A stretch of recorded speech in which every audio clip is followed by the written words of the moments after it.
Restaurant Unstoppable. Inspire, empower, and transform the industry. With excitement, allow me to introduce to you today's guest owner at KCs Rib Shack, Kevin Cornish. Kevin, are you feeling unstoppable? As always. Yes, man. I cannot wait to dive into your story, and a special shout out to Carol Lawrence for calling you out to be a guest on the show. If you want to check out that episode, she was 858, really just a couple of weeks ago. I was over there. But today we're here to focus on you. But before we dive into your story, who you are, how you got here, and just everything about KC's Rib Shack, let's get that motivational, inspirational ball rolling with a success quote or mantra. What do you got for us? I think one mantra I always pass along to my employees is that most importantly, first and foremost, we're in the hospitality business and we provide food and drinks to those people while they're here. But hospitality is definitely number one in our game. So what is hospitality to you? What does that mean? I think hospitality is just making people feel comfortable to be here, you know. I've seen a meme before that said something to the effect of hospitality is making somebody feel at home even when you wish they were home. So what is that feeling? Get into what that feeling is in your mind. I think that feeling is, I think it's a lot of different things that convey that. One thing Danny Myers always said was that you don't have to be the best at everything. You just need to be somebody's favorite. And I'm sure there's probably places that you go to, you know, and I may say, do they have the best burger in the world? And you're like, no, not necessarily. Do they have the coldest beer in the world? No, it's pretty good, you know, but it's your favorite place because of the feeling that it provides you while you're there. Familiarity. You know? Yeah. Right. So. And it's weird because I think on that subject, it's weird because people will always say, like, this is my favorite type of pizza, or this is my favorite type of Chinese food, and it's always a matter of wherever your first place was, whatever you grew up on. Sure, is what's best, right? Because that's familiar to you. And what you're saying, it's exactly the same. Like, people are going to go to where they feel familiarity. Right? Sure, and that's, I think, one of the important things is we have a lot of staff that's been here for, you know, 8, 9, 10, 11 years, you know, even more than that, 15 years. And I think that part of that familiarity, especially in these times, helps because it's, you know, it's somebody that somebody can walk in here and, you know, try and feel at home, whether they've been here, you know, once or whether they've been here 20 times. I just put a note to go deeper into the creating that atmosphere of familiarity because I want to come back to this, but I do want to start way back where does the story start for you, right? So you started at KC's in 1998, correct? Correct, yeah. So we're going almost, was that 24 years? 24 years. 24 years. What got you into this industry? What were you doing before KC's? Kind of paint that big picture for us. I owned a printing company at the time in the 90s, late 90s, and I had kind of gone to Miami in the late 80s, early 90s, and had a rock club down there, and I think that was kind of my first foray into the hospitality business, if you will. We really didn't serve food or anything like that. We just had 5 to 7 bands a night, 7 nights a week with live music and cheap booze. You know? Okay. So was the printing company after this? Yeah. So the printing company was a little before that. And then when I came back to New Hampshire, the printing equipment was still there. And so I said, well, I'm going to, you know, I'll reopen the printing company, which I did, and with a partner of mine. But the thing was, it was a time when the printing industry was changing. It was moving from this ink-based to more towards a digital-based. There was less and less. More people were doing graphics at their house because they had computers. More people were printing off things at their house. So we were a small business printer, printing business forms and things like that. But like I said, the times were changing, and it was a matter of either having to jump ship and kind of invest a lot of money in new digital equipment, or kind of do something that I felt as though I wanted to do.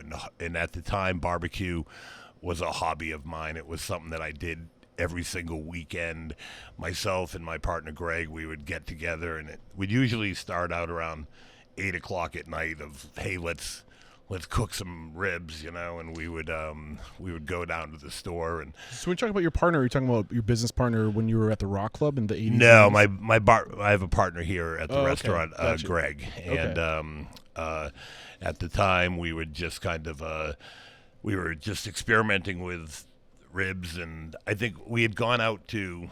I had read about this guy in Putney, Vermont, Curtis.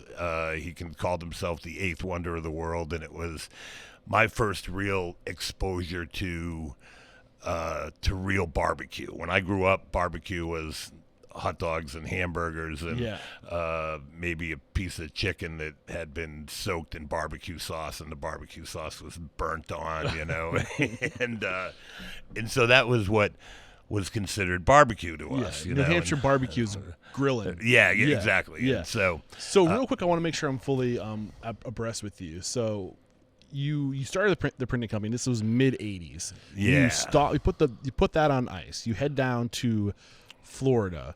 You start your rock club, and eventually you come back to New Hampshire.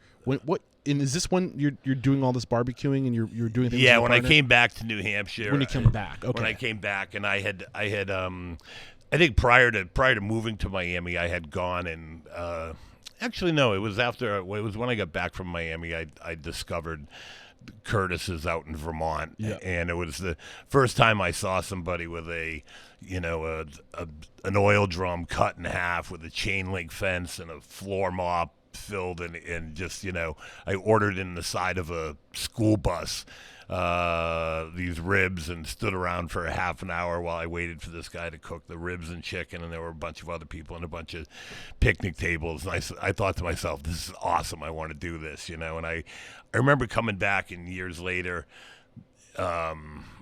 even while I had the printing company, kind of exploring around Manchester, trying to find like this dirt lot where I was going to do something similar to this. And I remember going to the state of New Hampshire with these plans because I had found this dirt lot over on the other side of town and saying, here I'm going to open up this barbecue joint and I'm going to, cook ribs and chicken on a chain link fence and, in a dirt parking lot and serve it out of the school bus. And how'd that go?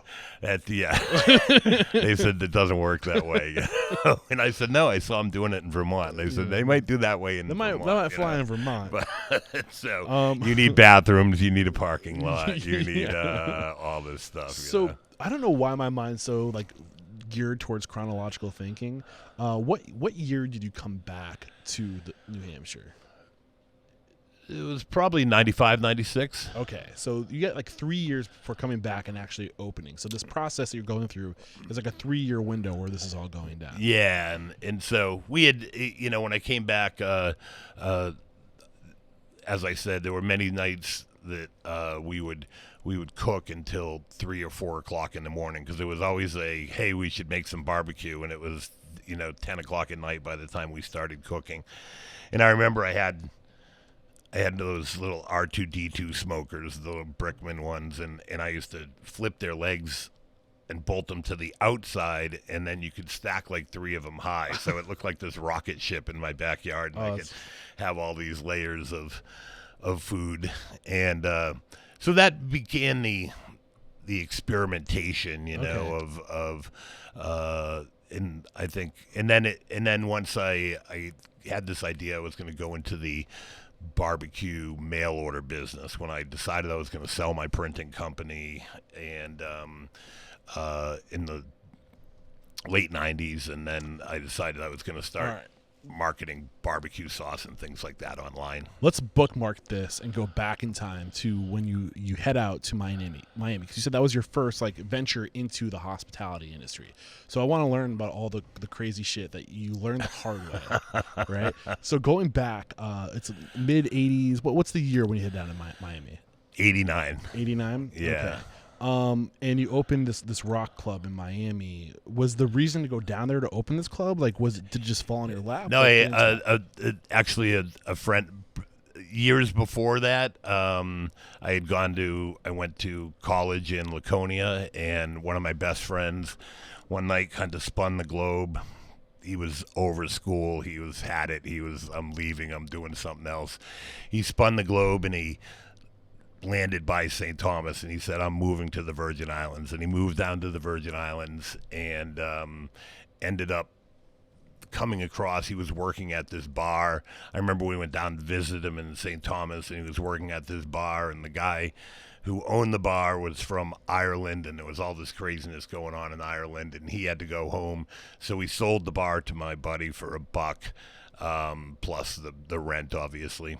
And so I flew down there and kind of opened up a sub shop in the back of that bar that he had in St. Thomas, just for a few months. It wasn't because that was the only experience I had, was kind of making subs, The story's unfolding. Yeah.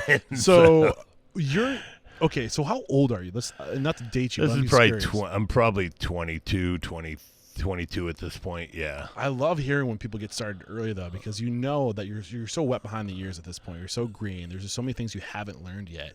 Reflecting back at that time, like knowing what you know now, like what would you have done differently? What were the things you learned through this experience? I wouldn't have opened the sub shop in St. Thomas. I remember some horrid mistakes. It was St. Patty's Day. I remember like the only way you could get stuff was to bring it in from the mainland, and I remember we ordered like 120 pounds. We were going to do this corned beef thing, it was St. Patty's Day, and I forget how many pounds of corned beef, Schul and Weber corned beef, whatever, from New York. I had it shipped in. It was so expensive, and I think we might have sold like 10 sandwiches, and I had corned beef for the rest of the existence of the sub shop, because we just had so much of it. But that was a short-lived thing, and when I came back to New Hampshire, my partner, who had kind of dragged me down to St. Thomas, who was my college friend, opened up a restaurant in Miami Beach. Okay. And so he kind of invited me down in January to come. Hey, Kev, wanted to come run this restaurant with me or what have you, I got down there. I decided to move down. He flew me down for a weekend. I loved Miami. In February, Miami's nice, Yeah. So what's the year now? 1990, 1991? This is... This is probably 88 something, somewhere in that ballpark. And then I decided to move down there like shortly thereafter. It might have been 89, and he had this restaurant which was just not very successful, and I think I was there for maybe a couple of weeks, and one of the things I noticed about Miami Beach was there was no live music venues. There was absolutely nothing, it was a lot of salsa clubs and, Cuban dance clubs and things like that, and I had come from New England, Boston, the Channel, all this stuff, and so that's what we kind of tried to recreate down there, was this live music venue. So we didn't have food, we didn't have anything. We opened at 10 o'clock at night, we closed at 5 o'clock in the morning, 7 nights a week. We had 3 to 7 bands a night, every night of the week, 100% original. You played one cover song, would pull the faders back on you, and so I suppose that was certainly the hospitality business, but it wasn't the food. It wasn't the food business, I mean, knowing what you know now, reflecting at this business that you helped your friend open, being there a part of it, where did you go wrong? Knowing what you know now, what do you think were the reasons why this restaurant wasn't successful? We were doing it with. I think the biggest problem was we were doing it with his dad's money. Okay. His dad had plenty of money, and it was kind of just, if anything, funding our party. So he wasn't really out at this point, maybe a little too immature, naive, and just going out to have a good time. Possibly. We tried very hard, you know what I mean? But we also, it was Miami in the 80s, Yeah. And it was 23 chaos. years old, 21 years old, 22 years old. Yeah. Mm-hmm. So the stories, you know what I mean? I know there's pictures of them, there's that kind of bring back memories. It's funny, I was talking to one of my old bartenders from there this morning, and he was whipping off a bunch of dates and months and things like that. Oh, that's this guy, because one of the bartenders who used to work for us passed away, and so he said, oh, this guy, yeah, John started in May, and he worked until June of of 90 or 92 or something, and I'm like, how do you recall these months? I know there's 5 years 6 years I lived in Miami, but it's all a blur to me. But it's funny, that club that we had down in Miami still has a Facebook page with. It's been closed for 25 years, and it still has a Facebook page with over 1,000 people that used to go there. It was so important to them, and we've had a couple of reunions.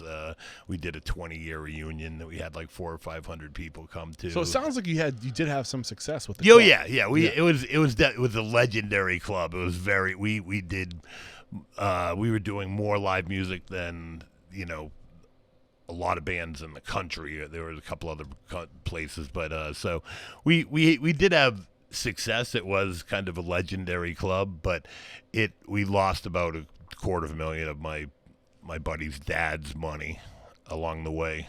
So was it ever profitable? Did you ever get into the black? No. Okay. No, not even close. So you were having a good time. It was packed, but you didn't. At this point in your life, you really didn't learn much about how to be a successful business person. It was like you came in 11. I remember we had a deal with Budweiser. And we had all these glasses made, and it was $11. You kept the glass. You drank all night for the night. We had no wonder why you guys are so popular. We had 12 funnels hanging around the bar, and if you drank anything through the funnel, it was half price. So, okay. Man, it's wild times. So, people were funneling margaritas, and So, I mean, what is there a lesson to be learned in all this? Don't funnel margaritas. Don't funnel margaritas. So this is all happening.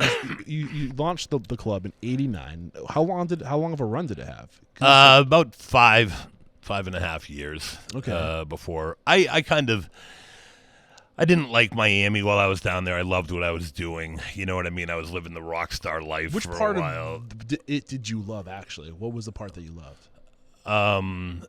I loved what I was doing. I loved the entertainment business, as far as I was the kind of the king of this rock club down there, and myself and my partner, and we had there was lots of music and lots of girls, and it was a lot of fun. I enjoyed what I was doing, but I didn't enjoy Miami. It was at the time it was the changing time of Miami. Miami had been taken over in the early 70s by Cuban immigrants who Castro had let out, and so Miami Beach had become nothing but Cuban bodegas and all these stores. We took over a Seventh-day Adventist church to build our rock club there, but it was it was a changing time. It was the beginning of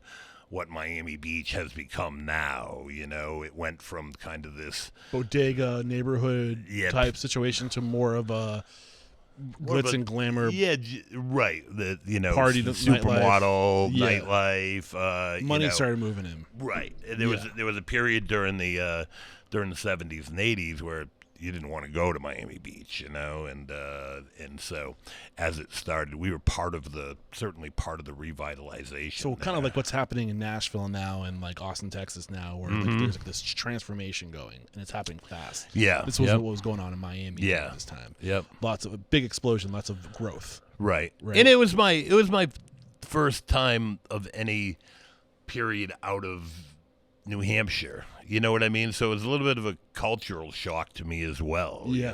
There were a lot of people and things I had never seen before. Yeah. So you said what it was that you loved was the entertaining, the hosting, the throwing of the party, being the guy in the center. Right? Mm-hmm. What were you good at? What was your talent? I think my talent was just bringing in a lot of the bands and being that guy for a while that I was the guest host. You know what I mean? I was the guy who kind of just walked around and was welcoming to everybody. I was there pretty much every night, and I think I was good at being the face of the business, be it in the media or as well as while we were there, you know. Mm-hmm. So that there was certainly some lessons throughout all the debauchery, some lessons to be learned out of Miami, you know, whether I realized it or not. But I guess looking back at it now, you know. So that leads me into the next question. During this time, reflecting back, what were your weaknesses, knowing what you know now?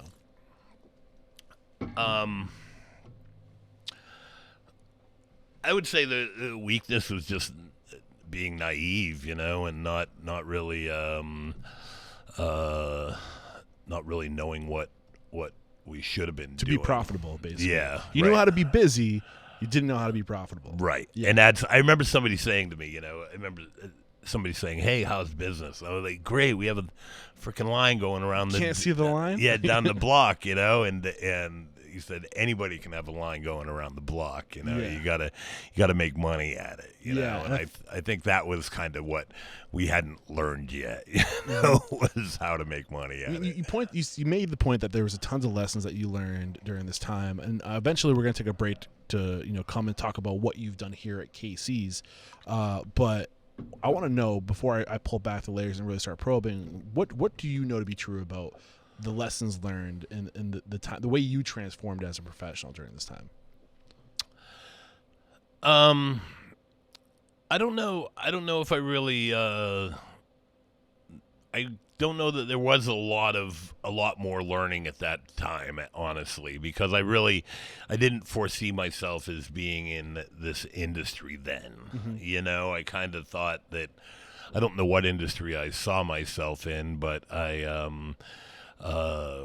you know, when I bailed out of Miami, I was happy to bail out of Miami and just get back to New England. And I had at that point, no inkling of an idea that I was going to ever open a restaurant or anything like that. So I don't think I was really trying to learn anything, Gotcha. you know? You weren't really living intentionally to build something to go on and do your own thing eventually. At this point, you're still kind of moving with the tide. Yeah. I was trying to make a buck and party. I am curious, though, just because I want to understand how crazy of a place this was. Is there one story that comes to mind that kind of paints the picture of how off the hinge you guys were back then? There were a lot, but there were some groups that would come in. There's a band that's still around called the Janitorturers, and we would actually lock the front door when they would begin, because they had literally racks that they would tie people to that would spin around, and there was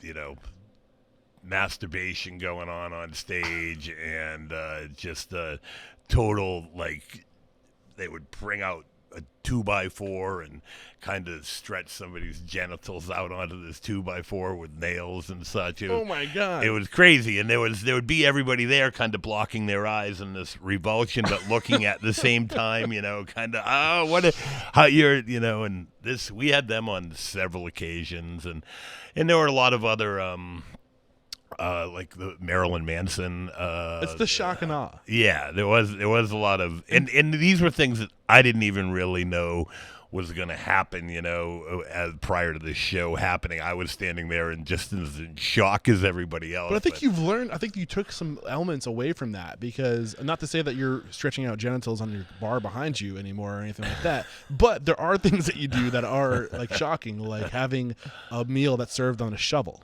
Sure. You know, like little things like juxtaposition, right? Things that aren't normal that you wouldn't see anywhere else. That's exactly what they're doing, and that's why they had a crowd, because you would never see anything as wild as that in public. So they knew that if you're going to this you're going to see some shit. Right. And I think that, is it safe to say you've carried some of these elements with you to this day to, like, sure, work a crowd? Sure. You know, and that's the thing. I always like to give try and give, there's several things here on our menu or here that I always like to give somebody something to talk about when they go back to work the next day, whether they were part of it or not, even if somebody just comes in and they're sitting there having a sandwich, if, somebody brings a shovel of food to somebody next to them, or, we serve drinks in these, we have these beach pails with, the shovels and everything with them, or there's things that people are able to talk about. We have a campfire at your table that we do with marshmallows and s'mores that we bring out, the little poo-poo platter thing with the flame where you cook your own s'mores at the table, Yeah. and it's stuff like that, and it may not, like I said, you may not order it, but if the people next to you or even the people on the other side of the room are flaming marshmallows, you smell it all the way across the room. You're like, who's making candy, or who's, because that burning sugar smell is just so addictive. So, yeah. No, beautifully put. I mean, I don't need to add anything more to that. So let's start talking about you're happy to come back to New Hampshire. You still had all of your equipment, all of your printing equipment here. That's what you do when you hit the ground when you come back. But eventually, you're playing with this idea. I want to open a barbecue place. Well, I decided that it was time to get out of the printing business because the industry was changing. The writing was on the wall. Not the on writing papers. was on the wall. Not to mention we had a company that 80% of our business as a commercial printer was coming from this company. We were like the printing division of this marketing company, and they were kind of segueing into their own printing business and going out and getting their own equipment. So I saw that end of the business going away, and as I said, the industry was changing to more of a digital age. So it was time to bail. And so one of the things I had looked into at the time, like you said, you had listened to many podcasts, and I had listened to several podcasts regarding online marketing and things like that. And so one of the things I wanted to do was put together this mail order barbecue company selling Bloody Mary mix, barbecue sauces, mops, and brushes and things like that. That I really couldn't figure out how I was going to survive doing that. So over the course of 2 months, I remember getting a ladder and going up on the roof of my house and disconnecting my cable so that I couldn't watch TV, because I have no business anymore. I have this amount of money in the bank. I need to figure out what I'm going to do, And well, you're pointing out something that's like a great trick of the trade if you're trying to get your ass into gear is eliminate distraction, control your environment, right? Exactly. And there's things you can do to we talk about this a lot in the Habits Club, and that's one of the things they talk about in Atomic Habits is what can you do what can you do with your immediate environment to increase the odds of you doing whatever it is that you're set out to do, right? And like laying out your gym clothes is an example the night before. But another thing you can do is eliminating distraction. And I think that's just a great tip right there. Do what you got to do to get the job done. Yeah, well, I went up and disconnect. I didn't want to cancel the cable, but I did go up on the roof and got a ladder and disconnected it so that I could not turn it on. And that's when I really dove into kind of learning I remember before we opened, I had my web page. This is, 98. I had my web page completely done and designed, and that's impressive in 98. Everything, website it's what I spent time doing, after I decided, okay, I'm gonna do something like this. I'm gonna open this teeny little barbecue joint. And I remember doing up this 3-page business plan and going to my mom and my brother and my sister and everybody going, here's my plan. I'm going to open this barbecue joint, And I can't count how many little stupid businesses I've done over the years, you know what I mean? Just because I always kind of had that entrepreneurial spirit, I guess, So I remember going, and I think my family was over these ideas at this point. And my mom had certainly lent me more money than she was going to lend me for another failed business, And it, definitely with the restaurant business having such a high failure rate that it is, and here I'm like, no, This is the one. This is it, And I think this is a great time to take our first break to thank our sponsors, and we'll be right back to kind of unpackage how you made it go, how you executed this. We're back, and you just started talking about what was leading up to this venture, KC's barbecue. Full name is KC's Rib Shack. It's funny thing is the initial name was KC's Smoke Shack Barbecue. That was okay. That's what the logo was. It was this oval logo. As I said, I had the web page done. Everything was done prior to opening. So I had this logo that had the KC in the middle, and then at the top it said Smoke Shack, and at the bottom it said barbecue. And then I finally I had convinced a friend of mine who owned a newspaper up here or a small marketing newspaper to kind of go into business with me and open this little barbecue joint, because my family, as I was saying, I had approached my family to have them lend me money, and they were having nothing whatsoever to do with it. Is this Greg we're talking about? No, not Greg yet. Was my friend Brian. And right as we were about to sign the lease on this small little property in Manchester, he called me up and he said, "Hey, my wife's pregnant. I can't roll the dice. I gotta buckle down and do what I'm doing. And so I'm kind of curious. I want to unpackage a few things, because you said that you at this point you're rolling the dice on you're throwing a bunch of things at the wall to see what would stick. And there was other businesses you started before this. Obviously, we talked about the nightclub. You're up in New Hampshire. What was different about this? I mean, you had some ventures that you started and failed. What were you going to do differently this time, or what do you think you did differently this time that made it work? I think I mean at the time I think I just felt a little bit more knowledgeable. Like I said, I had taken those 2 months off to really just dive into it and study it. What were you looking, like reflecting back, what were you looking to study? What were you going after? What information were you interested in? I think at the time it was more just about learning about barbecue. I joined a couple of barbecue forums online, and was just that was my first stepping into talking to people that owned barbecue businesses. How do you hold it? How do you hold the meat, after you've cooked it? Are you reheating it? Are you doing this, or what are you doing? And as well as just cooking practices, because one of the things that when you're cooking in your backyard every weekend, you're making barbecue, and it becomes a hobby of yours.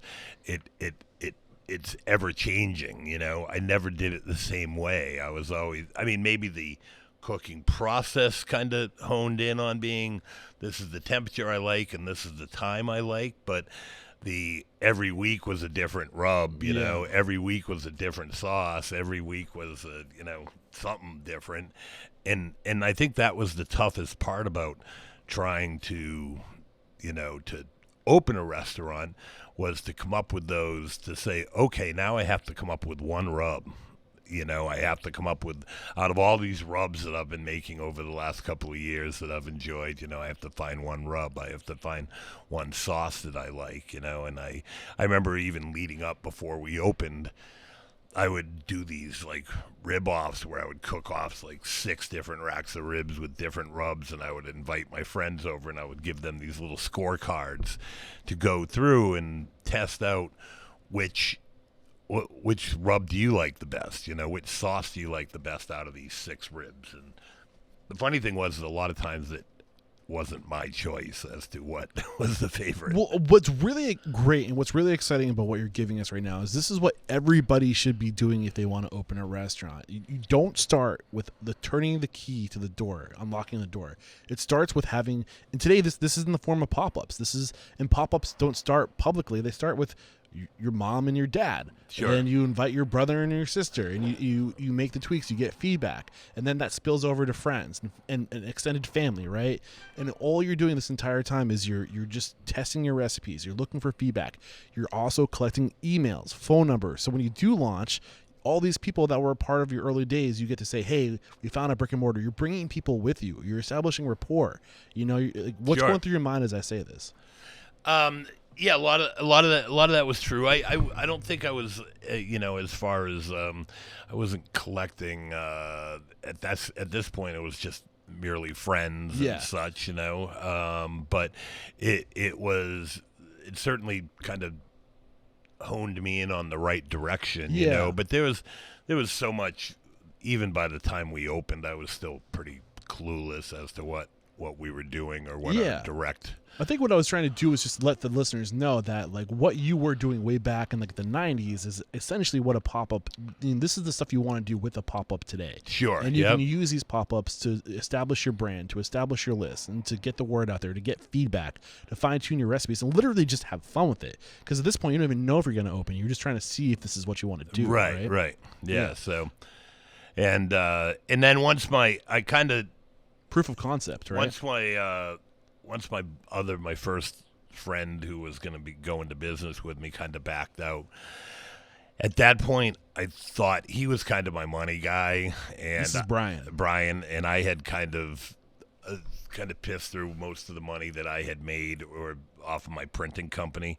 How much money did you have put aside? Oh, Do you remember? I only had like $6,000 or $7,000 that I sold like my half of the printing company to, because whatever we owed at that point, and then I was down to, I think I had about $2,000 left in the bank, and I said, okay, I either got to get a job or something, or I need to launch a restaurant with $2,000. Yeah, so. And you chose to launch a restaurant with $2,000. And I found another friend who had $2,000 as well, so we had $4,000 between us. Wow. This is my friend Greg, who was going through a similar situation with his industry of the auto parts industry. His family had owned a Napa store, and he was kind of getting crushed by the Pep Boys and the Auto Palaces and things like that were coming in, and he was finding he could buy parts for his car cheaper by going to his competitors than buying them wholesale through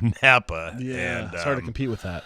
And the same thing was happening to me because the Office Max and the Kinkos and things like that, these copy centers that were coming in that were taking away a lot of my copy business or small printing business. So I tried talking him into opening a restaurant. And he said, Kevin, anything but a restaurant. And he really had no restaurant skills. He had never worked in a restaurant. I think he might have flipped burgers at Canopy Lake Park for a summer, And the same thing with me.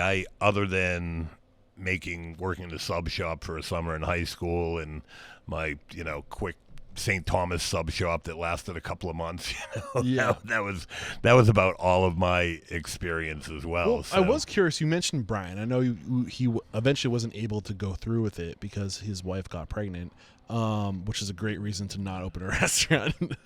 But you did point out that he had a small marketing newspaper, and I thought that was really smart. As far as like, okay, who do I partner with? You're going with somebody who can help get the word out. Like Sure. So in your mind, what was your strategy behind going to somebody? Is it like, hey, like... That was certainly a big part of it, was he, and he continues to this day. He owns several other restaurants, and he markets them like you wouldn't believe through his publications. Yeah. What was the publication? It's Spectrum Monthly. Okay, here, gotcha. and he has several other restaurants. So at this point, had he ever owned a restaurant, Brian? No. Okay, no. so he not, hadn't. Not to my knowledge. Okay. No. So that doesn't work out. You got into the reasons why that didn't work out, but eventually you were able to recruit Greg. What was it that pulled him into the abyss that is the restaurant? Just I think it was he said, Kevin, well, it's like, we got to do something, and he said, anything but the restaurant business. I'll do anything. I'm not getting into the restaurant business with you, those words right now. And I found a little Chinese food restaurant out in Litchfield, New Hampshire that was $1,000 a month, and it had a a little rib oven in it that they would cook the Chinese ribs in, and had like 4 woks, and that was it. And as I said, it was $1,000 a month, and I said to him, listen, it's, you have $2,000, I have $2,000. If we are to, if we put $1,000 down, or $1,000 for the first month's rent, I think it was $1,000 for security deposit, and then it might have been whatever the case was. We ended up with $1,000 left over. I think it cost us $3,000 to move in, so we had $1,000 between the two of us. We went out and bought a $500 Star grill that we put on top of one of the woks, and then that was it. We by the time we spent about a month, the first month kind of experimenting. We didn't open up for that first month, and then I had that $2,000 that I had. Well, that was my rent money, so I basically lived in my apartment until the sheriff showed up and kicked me out and he said, hey, we need your money. And I said, I don't have any money because I'll put it all into the business at this point. So at that point, I actually put all my stuff in storage, and I started living in the handicap bathroom the bathroom at the restaurant. We weren't open yet. We just were kind of going through the recipes for the first month, trying to get everything down, and I had a little air mattress that I would put in the handicap bathroom, and I would blow up, and that's where I slept for a month or so while we were kind of getting things ready. We would work in the restaurant all day, and then at night I would just kind of go crawl into the bathroom and fall asleep. Well, I mean, I love this part of the conversation when we talk about early on what people are willing to go to, the extremes people are willing to go to see their vision come to fruition, right? And I think it's important to spell out to people that, like, it's going to be tough. You're going to have to sacrifice. And really answer this question, are you willing to sleep on the floor of your bathroom to make it happen? And if the answer is no, then you might not want to try, because you might have to, and it's really important that I think people recognize how much sacrifice is necessary early on, unless you're just extremely overcapitalized, which happens, but it's unlikely unless you're and when that does happen, 9 times out of 10, it's not going to work because you weren't willing to sleep on a fucking bathroom floor to make it happen. You might have the money, but you have the passion, the dedication, the desire. Going through all this stuff, sacrificing makes it's what's the word? It clinches. It's like what's that process when you're making a blade? You put it in the cold water and it makes it. That's what's happening. Yep. It's making galvanizing. Is that the word? Not galvanizing. That's something different. But I should probably research these words before I try to use them. No, but that's so important. So how long did you live like this before you started getting in the black? There was about a month that I lived like that, and then my sister said, "Where are you sleeping?"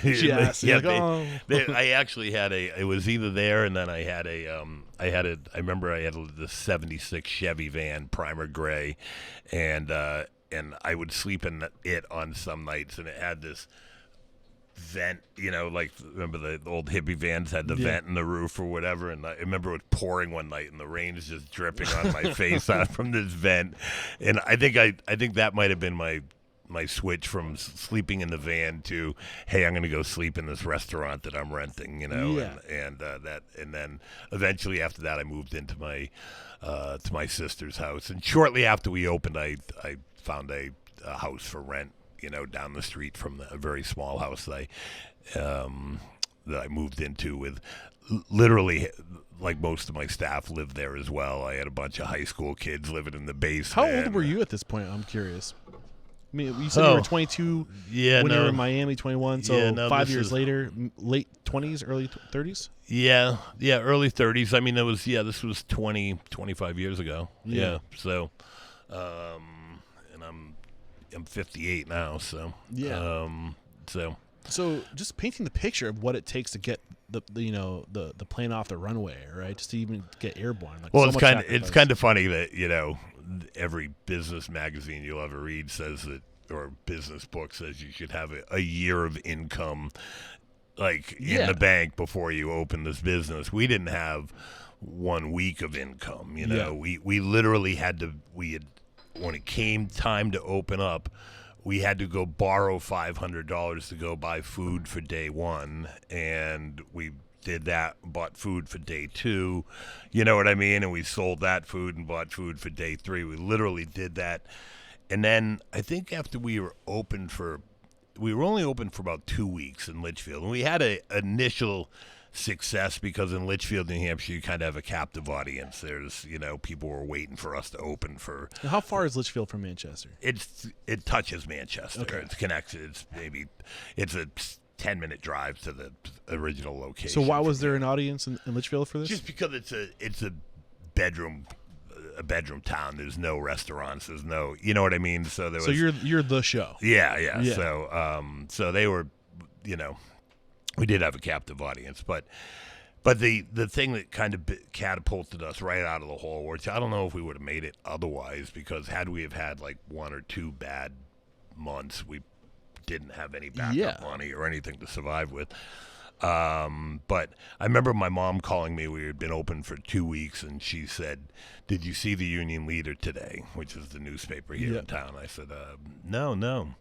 And she said, "There's this article about you guys on the front page," and it was just this unbelievable review of our restaurant. And at the time, I remember they would give like the last 2 or 3 months of restaurant reviews, like a recap on the right side, and it was the highest score they had given anybody in months. And all these restaurants on the right side were, Bernardo's Bistro and all these other, real chef restaurants, and here was me and my partner. We had no clue what we were doing, cooking like meat over fire, as simple as you can get. And, but like you said, there was nothing else out here like that. So you can try to go open a chef-driven restaurant and compete with all the other chefs who are trying to do the same exact thing, or you can do something totally different. And in the early 90s or the late 90s in New Hampshire, this was something totally different. Sure, it wasn't being done yet. Right. There were a couple other barbecue restaurants around, but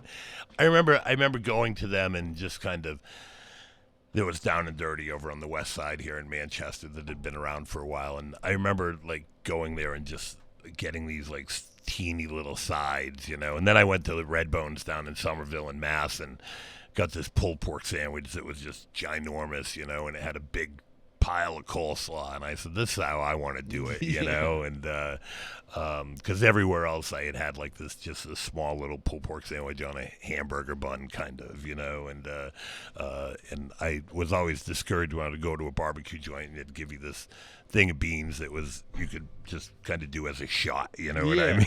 It's like so describe what the restaurant was like in Litchfield. Was it counter service? Was it through a window? Yeah, it was a little hole in the wall. We had 4 tables. It was BYOB. You would order into right into the kitchen, It got so crazy out of the hole. I remember times like just going over and taking the phone off the wall and throwing it in the trash and throwing paper on top of it so that my partner wouldn't see that the phone was off the hook, because I was for the first 2.5 years, every meal that went out that door, I cooked. Yeah. There was no we were closed 1 day a week. There was no getting sick. For 2.5 years, I had to be there from open to close. And that 1 day a week, I did laundry and slept that I had off, because... This is another reality check. And it takes, oftentimes, 1 year, 2 years in your case, even longer, 5 years. Yeah, sometimes. we both myself and my partner, we lived off our credit cards. Yeah. We lost our credit cards after like the first year, because we didn't pay them. That's how we were eating, or not eating, but if we would go out to eat or something like that. Because that was the one thing I said when we opened the restaurant. I said, neither of us had a family at the time. Neither of us had a car payment at the time. Neither of us had a house payment or a family to support or anything like that. Sacrifice. I said, we have food to eat. We're opening a restaurant, you know what I mean? And as long as we can maintain a place for us to live, we're going to be okay. You So, know? how long until it was after opening did you get this review? That About probably 4 weeks. 4 weeks. Yeah, it was within the first couple of weeks, within the first month. After that review, was it a game changer as far as business? Without a doubt, yeah. I mean, it definitely. I don't think it was a game changer as far as, once again, we had a line going around the block, but we still weren't making any money. You know, it was it's one of the things with barbecue, and I think barbecue is different than a lot of other restaurants or a lot of other cuisines, just because of the fact that it all needs to be cooked in advance. Yep. Everything we have, the ribs, the chicken, the pulled pork, the sausage, the brisket, you know, most restaurants, they come in, they open up, they turn on the grill, they turn on the fryer later, they wait for people to come in. Somebody comes in, they make them a sandwich. Yeah, and then it's cooked to order. Yeah, I'm going to drop them a pasta, I'm going to make them a taco or whatever it is, you know. But when it comes to barbecue, everything has to be cooked in advance. Everything has to be hot. And if people don't show up to eat it, well, you're either throwing it out or you're serving somebody bad barbecue that sucks. Yeah, exactly. And that's a big reason why you see in barbecue now. And I would like to see more restaurants do this, honestly. I think it's a good thing to sell out every day, you know, and sure. You just find out what that is every day, and then you're not left with any leftover. You're clearing out your inventory. Like, it's a good plan, yeah. But try explaining that to the people that show up, somebody that's just traveled hours. 20 minutes or a half hour or 45 minutes to your restaurant. What do you mean you don't have ribs? You know what I mean? They are they don't get it. Yeah. You know, it's nice, yeah.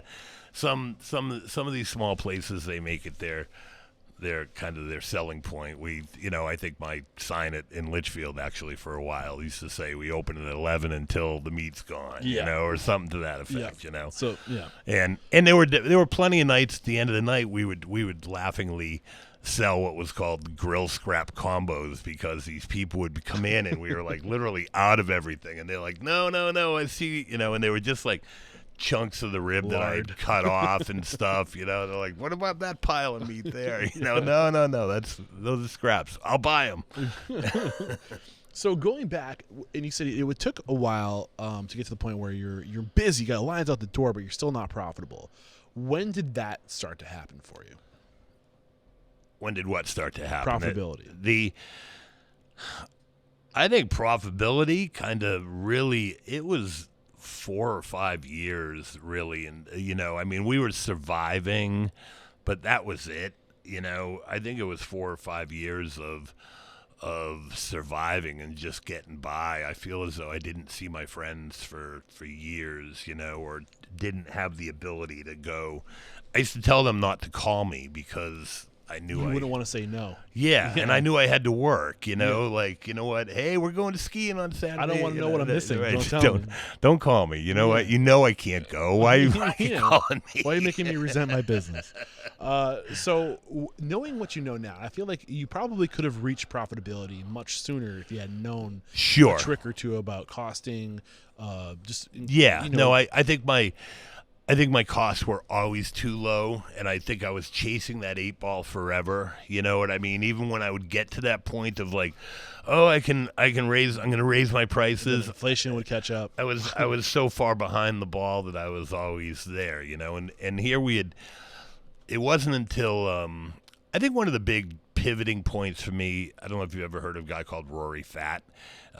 He does these restaurant marketing seminar type very things, familiar. and loyalty rewards. Yeah. Same guy. Restaurant owner associated with him a while back, I believe. Restaurant. Yep. So he had this.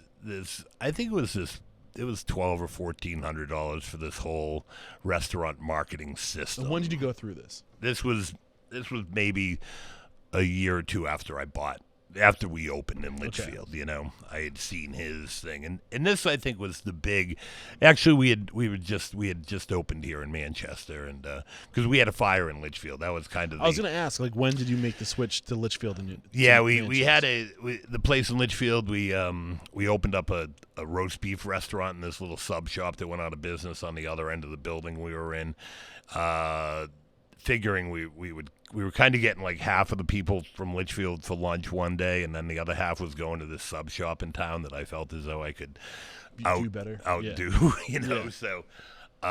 So we opened this roast beef restaurant sub shop, and then we had this small fire at the Rib Shack at the other end of the building, which the landlord of the building didn't have the right insurance, and so 6 months went by, and we were just kind of in limbo running that sub shop, and that's when we found this location in Manchester, and just started originally in the small little part up front. But that's another lesson right there, is you don't have to. How many seats is this restaurant today?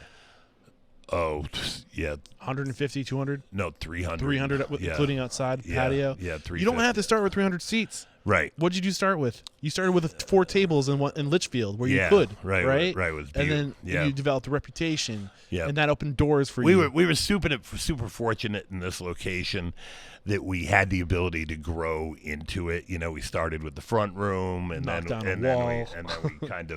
we took over. This barn was something else. This barn's a 250-year-old barn from Londonderry that got moved here, not with us, but prior to us. But we took over the downstairs, and then we were able to.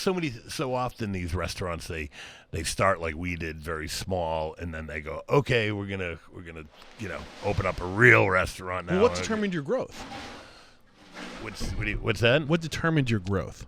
When would you get these opportunities? Like when you started, you said the space out front a couple years after opening in Litchfield. I think just the marketing. I think one of the things that, getting back to it was, even when we moved here, every meal was served by me, and one of the things that Rory Fatt kind of taught me was there's only so much that you can do, and would you rather be a small engine repair guy and have a shop, and you're out there rebuilding these lawnmowers, and how many lawnmowers can you rebuild in a day? Or would you rather go and say, hey, I don't own a small engine repair shop, I own a marketing company, and that marketing company just markets the small engine repair shop, and so now I got 5 guys out there making, repairing engines, as opposed to just me, So the lesson was, do you want to be stuck doing the work, or do you want to be stuck working on your business, promoting what you've created? That was the huge change for me, was that, up until then, I was throwing myself the bomb and having to run to the other end of the field and catch it. Yeah, I think David Scott Peters, his explanation is so crystal clear when it comes to what we're talking about right now. He says, you don't want to create a people-dependent business. You want to create a system-dependent business, and then put great people into the system. Right? Sure. And at this point, if you got sick, like you said, you didn't open that day. I couldn't get sick. Yeah. The business depended. It hinged on you and your ability to do the thing, and you have to create systems and processes and create layers between you and the work. And when you build those systems and you put people into the systems, you show them how it's done, you give them the tools and resources they need, right? And then you slowly transition out so you can work on the business and scale. And that was the big thing. Nobody wants to work for 12 hours on the line and then get out of work and go work on the marketing on You're Facebook burnt. Or what have you. You know what I mean? So that was I think that was a big part of our change, was all of a sudden setting a goal of saying, okay, we're going to do this much. Not like I want to do this much more. I want to double my sales by next year. So you would set a goal to double your sales. Yeah, that was my initial goal when I took myself out of the kitchen and started letting other people cook, which I had a hard time doing. And that was my goal, was to double my sales within a year. And we came really close to doing that, because I was able to really look into a lot of the marketing ends of things and do what it took to bring people in. I learned that I hated couponing, and I don't do much of it. Didn't do much of it then, and I don't do much of it now. But I learned that when I do it, I do it very aggressively. I'll do a big blast of like, here's $15 gift certificates. You know what I mean? Or, I love the marketing back then of I would literally go around and give people $15 gift certificates at the car dealership and things like that. Guerrilla marketing. Here, give this out. You know what I mean? There was no come in and spend $30 to get this $15. I remember I took out a radio ad once and said, geez, we've been open for 10 years, and I'm amazed how many people I talk to that have never been to my restaurant. If you have never been to my restaurant, I want to buy you dinner. Send me an email at such and such, and I'm going to send you a $15 gift certificate. Okay, what's happening in doing this, though? What are you doing, essentially? What's happening? What's the strategy here? Strategy is to create, bring customers in and create return customers. But you're saying, give me an email, right? Shoot me an email. Sure, yeah. And I'll invite you in. So what's happening then? Yeah, I'm certainly collecting email addresses. You're building your list. Yeah, building my list, and that's what we did with Facebook. We have 18,000 Facebook followers now, and that started initially by me at one point saying, like when Facebook first started, come in and if you sign up for my Facebook, I'll give you a free pulled pork sandwich. And you're not giving food away. You're bartering food for contact information. Exactly, yeah. And that's the thing you got to get over. You're not giving food away. You're investing in an opportunity to start an open-ended dialogue with your target market. Mm-hmm. Right? And you can remarket and segment with that list. Once you get the contact information, the sky's the limit.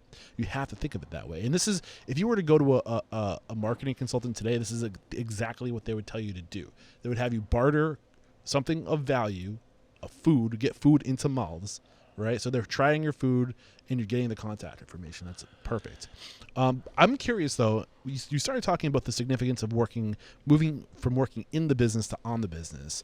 Take us really through that process, what you had to go through to remove yourself from cooking every meal. It was definitely a tough transition, because as I said, for 2.5 years, every meal was, I had put out. And so it's kind of letting go of my baby and letting go of, I find it tough to, it's tough to train people. It's one of those things that I have a lot of people that come to me over the years is, everybody opens a barbecue trailer or a little, I'm going to open this little barbecue trailer or whatever, which I think is usually the biggest failure, because I think little barbecue, it's what makes it tough. That's why these people only hang on for a year or two, because there's only so much you can make selling a little bit of barbecue. Yeah, mm-hmm. Because there's not a lot of profit margin in there. You're selling meat. Mm-hmm. Meat. There's no filler. You're not, it's not a Mexican restaurant where you scoop of rice and a little bit of some baked beans and, some cheese. And you can increase perceived value by adding cheap things, inexpensive ingredients. Right. Whereas here we're selling just meat on a plate. It's bones of ribs. It's a chicken on the bone. It's so that's the I lost my train of thought.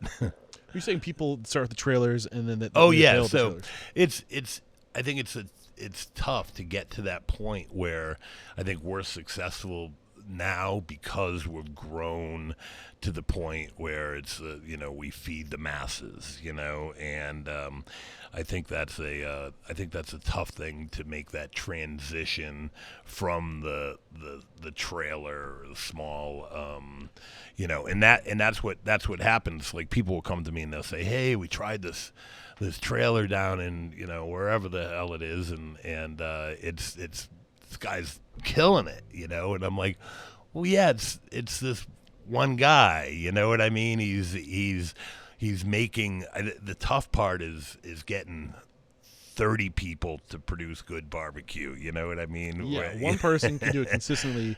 How do you recreate yourself in others so that they deliver at the same quality that you would if you were behind. Exactly, and that was, I think that was the toughest thing, because that's what that's great that this guy out of the trailer down the street can produce this amazing barbecue, because he's cooking 10 racks in a day. You know what I mean? He's babying those 10 racks, and he's not cooking to volume. Right, he's watching it all. So what was that process like? You said this was the toughest thing for you was getting out from behind the kitchen, right? What things did you do, reflecting back, to remove yourself slowly over time? And what things did you start implementing, like systems or processes that helped you do that? I think I just learned to rely on other people, to surround myself with good people, and I think every time I've done that, my business has grown more and more and more. Like in the last 5 years, our general manager that we have now, I always said, we had gone through several general managers who were just kind of a waiter that transition kind of ladder. Yeah, now you're general manager, because general manager. You said one of the hard things was for you to give up the trust, or the extend the trust that people would be able to do it as well as you. That was hard for you. What was the inner dialogue for you to get over that? Was there a moment in time or something that somebody said to you to help you get over that hurdle? I think it was just a matter of realizing that if I wanted to grow the business to where I wanted to get it to, it was something that I had to do. I had to let go. There was no way in the world that I was going to be able to be that one guy putting out all these meals every day, and I realized that it's not sustainable. It's not sustainable. And I realized that, back to the, one of the things, like I said, Rory Fatts said, and this kind of worked for me, because I went to school for graphic arts. I was a printer. I owned a printing company.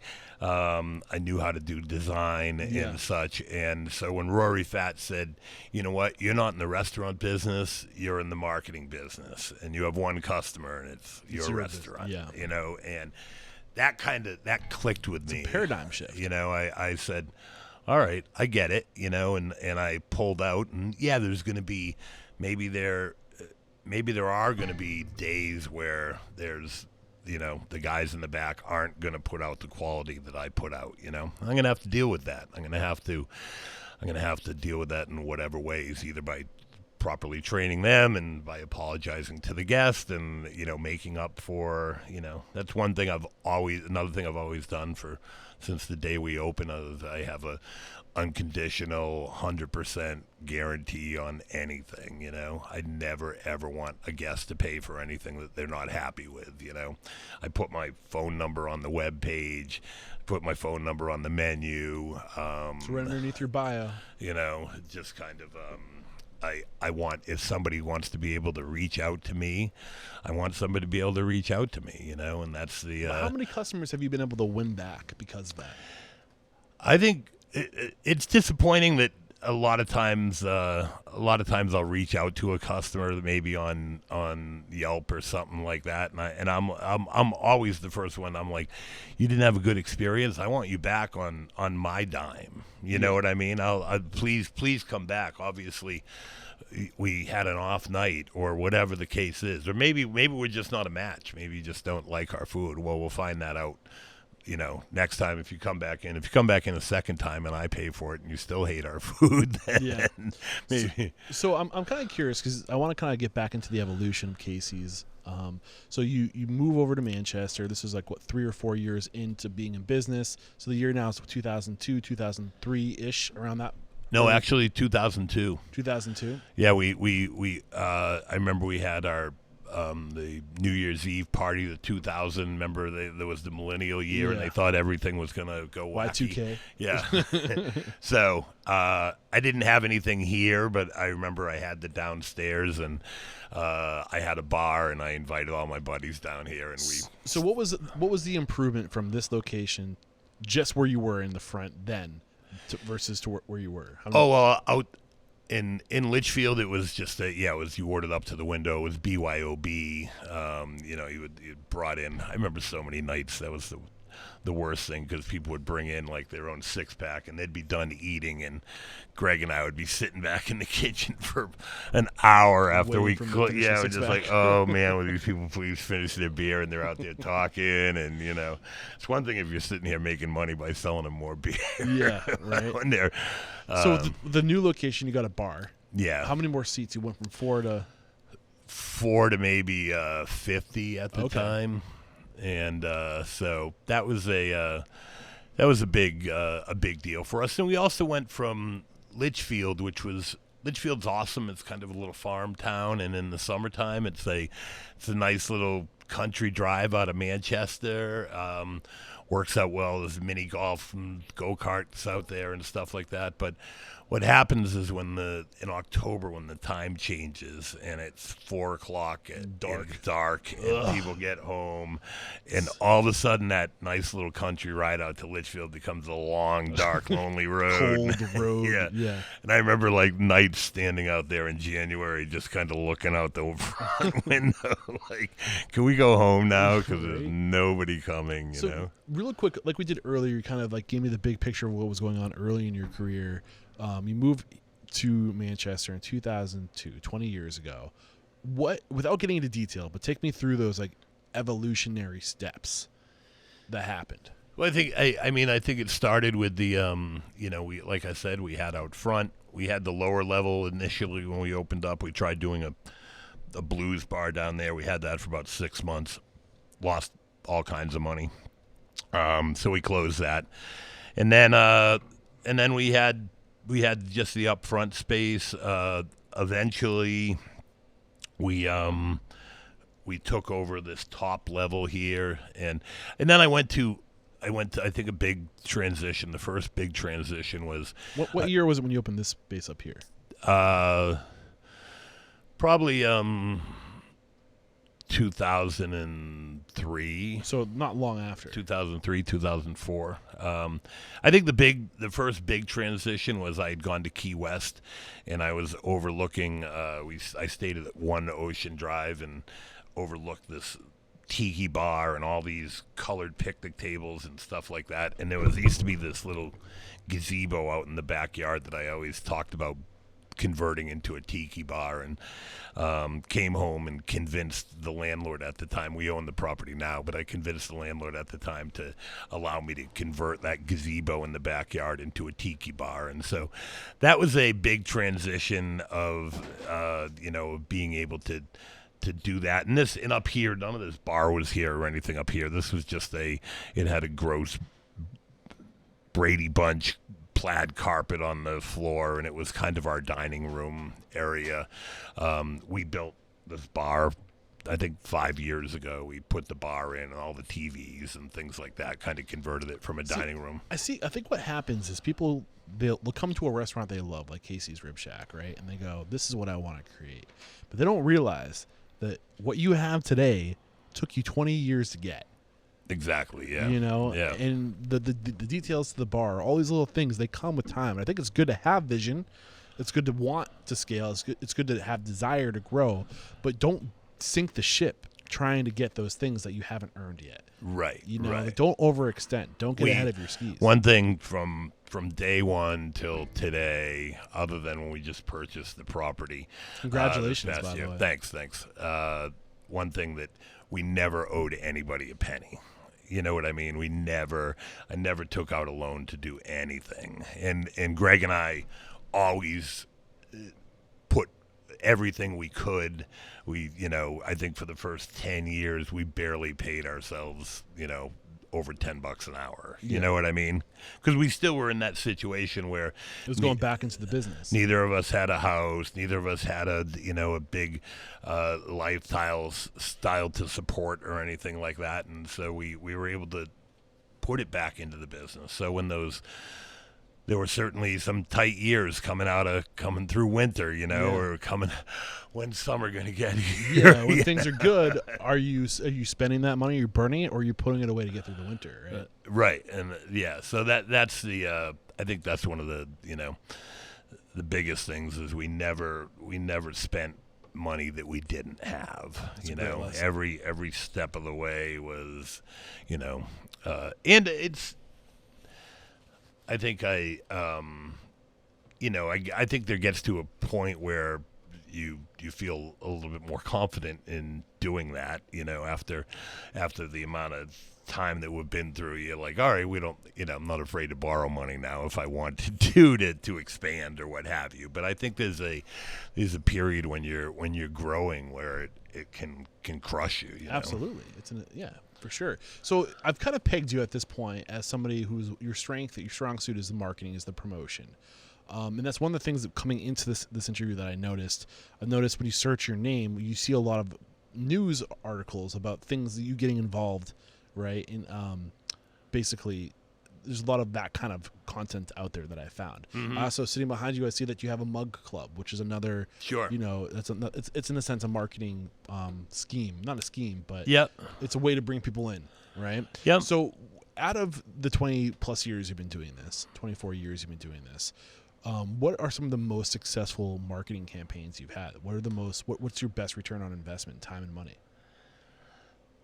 I'm not sure. I think one of the great ads that there were several good campaigns that worked really well. The one of the going on the radio and taking out literally a week of ads saying, hey, if you've never eaten at my restaurant, I think I sent out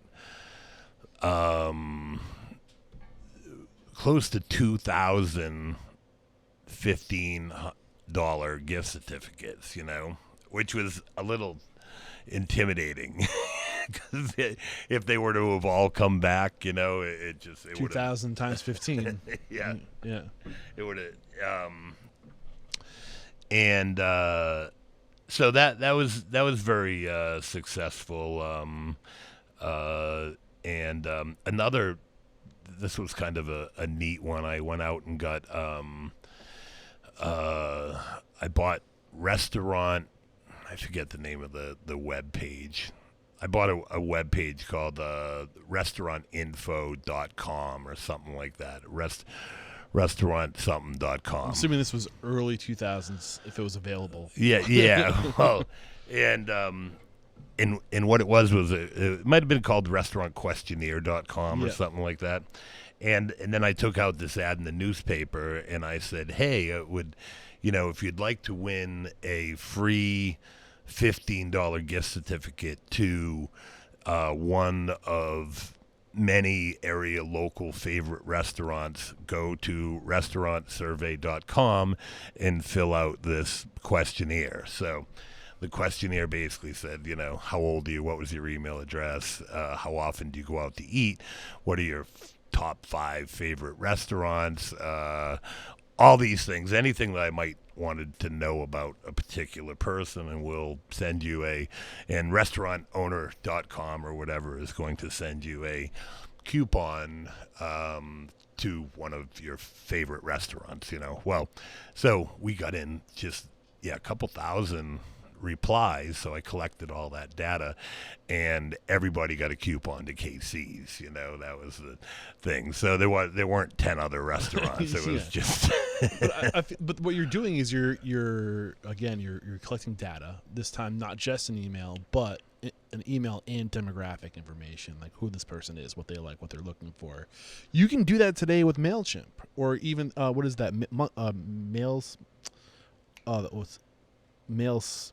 I'll probably have to come back to this. There's a survey tool out there. I know. Yeah, Mail? I know what you're talking about. Yeah, right. What is it? SurveyMonkey. I knew there's Survey a monkey. Monkey. Yeah. SurveyMonkey.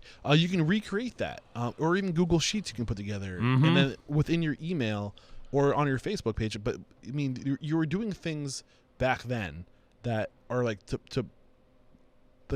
perfectly executed today, but just using different mediums. Well, I think certainly obviously Facebook marketing isn't what it was, because they've changed their algorithms so much over the years. It isn't what it was. Like, if I don't boost a post, it'll get a little bit of love, or if, I can definitely see if I post once a week, those posts get a lot more exposure than if I post every day. Yeah. Once I start posting every day, it drops right down. I go down, it'll be 70 people will see my post. You know what I mean? It's not in thousands. And I have, and I'm sure I'm sure there's a ton of restaurants you follow on, I know there's hundreds of places I follow on Facebook, but I never see them in my feed. It's a rarity that you kind of see these places in your news feed, and that's because there's been no interaction between you. Exactly. So and because Facebook doesn't want to overwhelm you with just a ton of ads or promotions or posts from restaurants. So I think that lost my train of thought again with the with Facebook marketing. So that's been a great a tool for us because we have close to 20,000 now, and even though I have to pay for it, I do call it the people funnel, because if there's a time or an event or something like that, for a couple $100, I can reach thousands of people, and so what is your best Facebook marketing ninja move today with the current algorithms, with the current landscape that we're in? What's working for you? I find marketing to I feel it works best for me to market to my people who like KCs and their friends. I think chances are, if you like something, that your birds of the same feather flock together. Your buddy's probably gonna like it too. Or you have said to your buddy, "Hey, we love going to this place, KCs." So I think it has a lot more effect than just kind of going in front of somebody that has no connection with you whatsoever. And so once you identify, so you're basically going into the back end of Google Ads, and you're saying, I want to market this ad to people who are friends of somebody who has liked right KCs. Yeah, you can choose when you are doing Facebook marketing whether they want to do it, or you can choose a geographic area, or you can say I want to market within 10 miles or 20 miles. You can choose your age group. That's the great thing about Facebook marketing, compared to taking an ad out in the paper that's just a hey, look at me type ad. So what about this balance between you want to engage with people on these platforms, right? So for example, Yelp, if somebody writes a bad review, your standard operating procedure would be to reach out to that person to invite them back, like you mentioned earlier. Can people go too far? And when they do go too far, how do you handle that? What, on Yelp? Yeah, because I know you picked up some media around your reaction to a there's definitely a there's been a few people that I've had to slap down. I mean, I think it's important as an industry that we start pushing back a little bit. Almost anybody that has a reasonable gripe, of like, hey, the ribs were dry, or this was dry, or I didn't like this, or I didn't like this. I'm gonna bend over backwards, and I want, I reply to pretty much every Yelp review, whether it be good or bad. If it's a good one, thanks for dropping us the good word. If it's a bad Yelp review, I publicly will usually reply saying, hey, reach out to me. Here's my phone number. Here's my email. Like it. Unfortunately, only about probably 25 or 30% actually do reach back out, after I've said.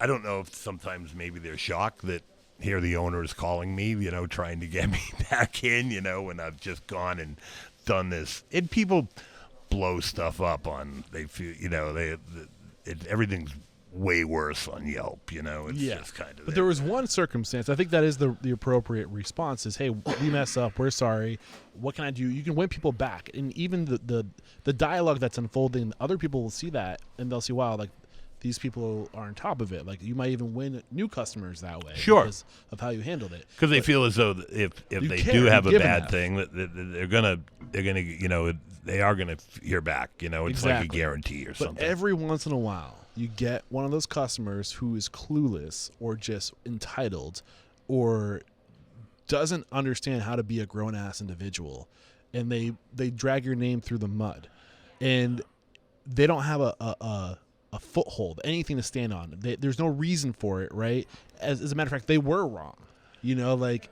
Oh yeah, there's been several times that we've kind of gone a little almost. And I think I think the industry is guilty. Mostly big corporations are guilty of conditioning the consumer to think that if they just complain, they'll get a handout, they'll get something free, or the customer is always right. But the truth is, no. Like we've almost broken society, right? Because people don't know how. We've learned a ton about how to be very hospitable, but we've forgotten how to be a guest. Sure. You know what I'm saying? There's almost a sense of entitlement associated. It's very transactional today. When does a guest go too far? When does that happen? It's amazing how many times, and I get it. People have bad days. I have bad days. Yeah. You have bad days, and somebody's going to get the wrath of that. You know what I mean? Someone's gonna be on the receiving end. Yeah, I mean, there's been times where somebody comes in here and they're like, I got there and I sat at the bar for 5 minutes before anybody walked up, and then my beer was empty for 15 minutes, and blah, blah. Well, we have cameras all over the place. You know what I mean? And a lot of times I'll go back and I'll watch, and I'm like, no, you sat there for 45 seconds before the first. There's a person lesson to be over. taught here, though. If you sit for 5 minutes in a restaurant, that 5 minutes will feel like 15 minutes. Oh yeah, right. Yeah. Without So a doubt. there's like a time warp that happens. So. Without a doubt. But it's so there's people like that that I'll go back and may call out on the fact of their accuracy, but there's been other people who have called out. There was one lady, we literally went. I had people calling me from restaurateurs from Canada, from California, all over the country, saying, gee, kudos. I wish we had the balls to kind of smack down, What happened in this one circumstance? What was the review? In that particular one, there was a group of people that came in, and they started. It was the middle of the afternoon. They were, maybe been drinking somewhere else before getting here, and we had some music playing on. I think it was a Queen song or whatever, and "We Are the Champions," I believe, and they were singing along. And how many people approximately? I think there might have been 10 or 15 people. Okay, so a good group. Yeah, good group. Yeah. And it got to the point where other guests were asking if they could move and things like that. So I just my partner Greg actually went over and asked if they could quiet down, and so they went home and just left this big long review regarding how we were the fun police and and this and that, and that was it was in the middle of the afternoon. I'm all about, if we're out back in the tiki bar and there's everybody's half in the bag, I'm all about the more people singing the merrier, what I mean, but when it gets to a point where it's inconveniencing my other guests. Bingo. That's the line. I think it's really important that we communicate where the line is.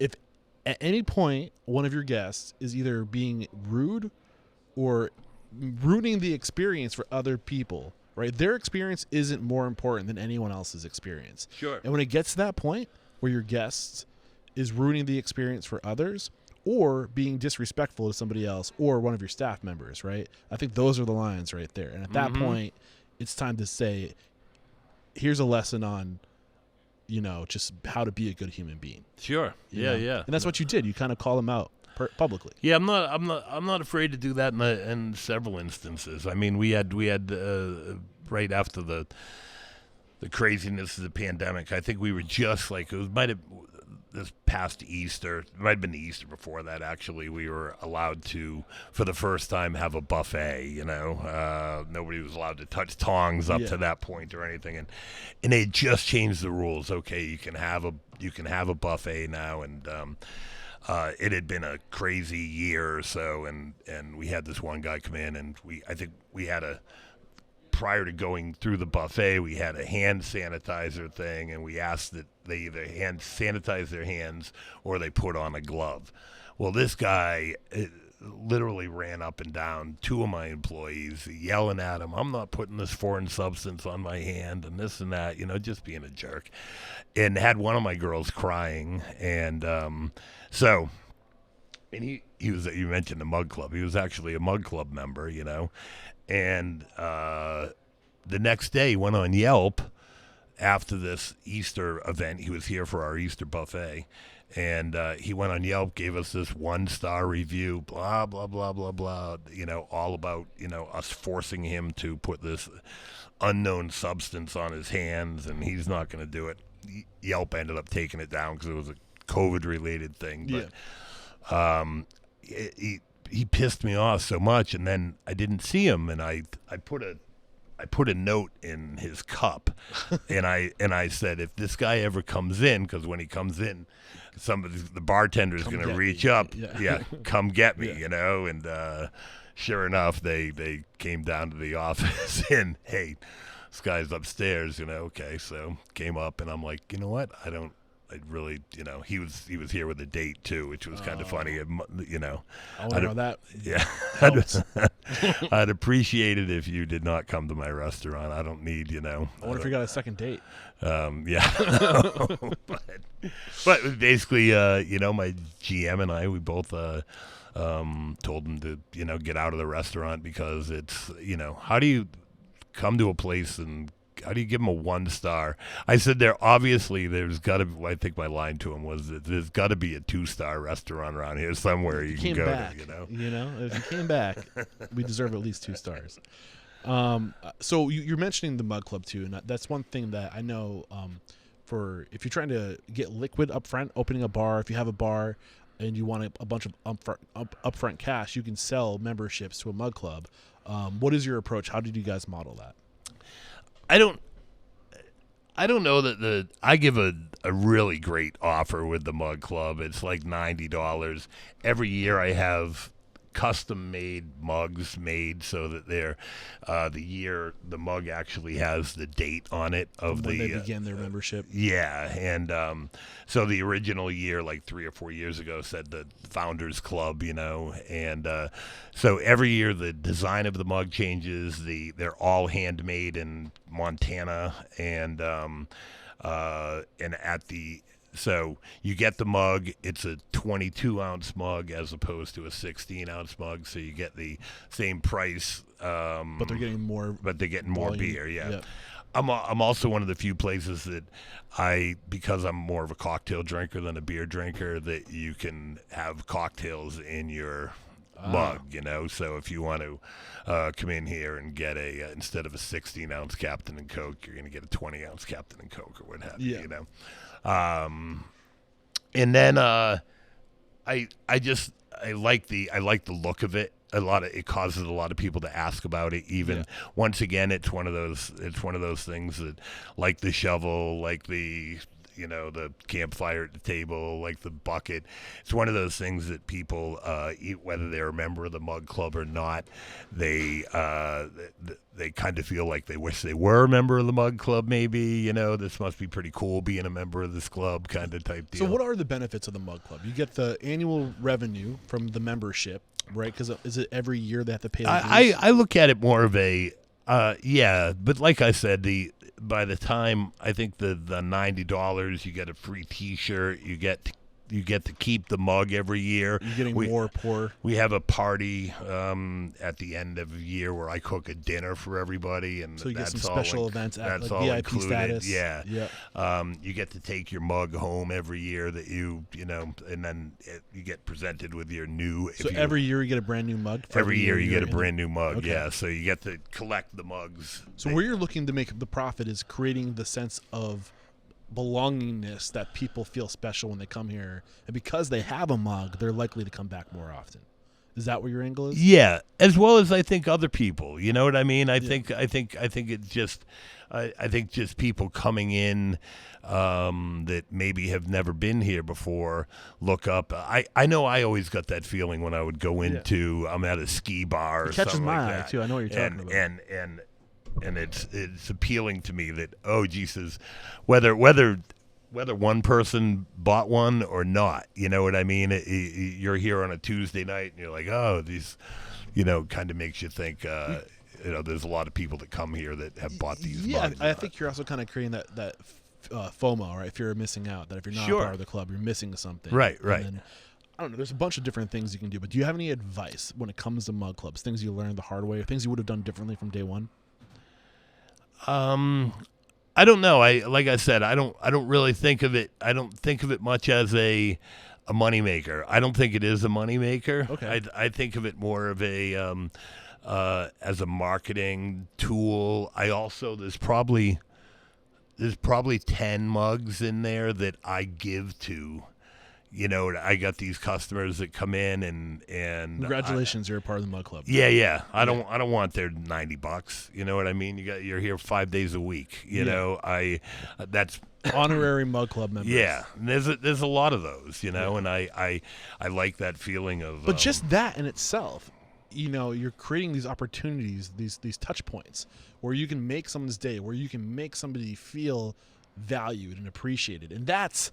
To come back where we all started, familiarity. We started this conversation on hospitality, on making people feel special, and these are all little touch points that you can bake into your operation to go above and beyond and make people feel seen and valued and feel familiar. Sure, and I think when you're talking about familiarity, I think the mug club is part of that. It's one of those things. And as I said, I don't think the mug club is a money maker for me. By the time of it's more of a thank you to my customers, as well as to if you're to the point where you want to come in here, and we have some mug club members who live in Massachusetts. You know, they ski up here, and they travel through town 6 times a year to go skiing, and they stop here on their way home, and they're like, sure, we'll buy a couple mugs, you know. And a lot of these people, they aren't here, you know. I mean, there's a handful of them that are here on a regular basis, but a lot of them aren't, you know. And so it's so that's why I say it's not really. It costs me a lot of money. The mugs cost me a lot of money, you know, to buy and have them made every year, and I give them to them. And then T-shirts, I have custom-made T-shirts every year, and I give them to them, you know. And I have this dinner that I put on, this party. That night's open bar all night long. But you're creating a sense of loyalty.